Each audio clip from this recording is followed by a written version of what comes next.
బైబిల్లో కీర్తనలు 19వ అధ్యాయం 13వ వచనంలో దురాభిమాన పాపంలో పడకుండా నీ సేవకుని ఆపుము, వాటిని నన్ను ఏలనీయకము అని భక్తుడు రాస్తున్నాడు.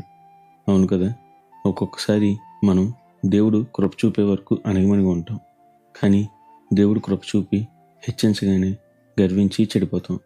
ఒకవేళ మనలో ఏమాత్రమైన గర్వం ఉంటే ఈరోజు పరీక్షించుకుందాం.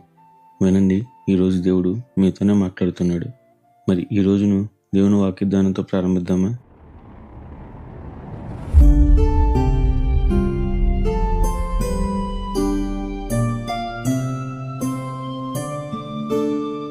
బైబిల్లో దావీదు భక్తుడు ప్రార్థిస్తూ రాస్తున్నాడు, దేవా, దురాభిమాన పాపంలో పడకుండా నన్ను కాపాడుము అని చెప్పి. ఎందుకో తెలుసా? ఒకసారి ఇదే పాపంలో తాను చిక్కుకున్నాడు కాబట్టి. అవును, 2 సమూయేలు 24వ అధ్యాయంలో దేవుడు దావీదును గొర్రెల కాపరి నుండి ఇశ్రాయేలు రాజ్యానికి రాజుగా చేసి అతని రాజ్యాన్ని స్థిరపరిచిన తర్వాత మొదట ఉరియా భార్యగా ఉన్న బత్షెబ విషయంలో తప్పిపోయిన దావీదు తర్వాత ఈ అధ్యాయంలో తప్పిపోయినట్లు చూడవచ్చు.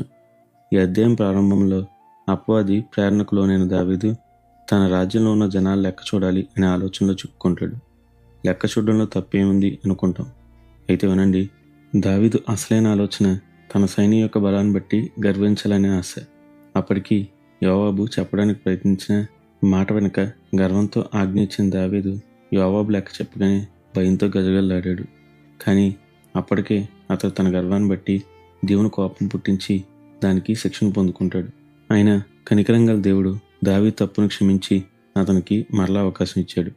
అందుకే జ్ఞాపకం పెట్టుకోండి, మనం ఈరోజు ఉన్న ఈ స్థితి దేవుడు మనకిచ్చిన ఆశీర్వాదం.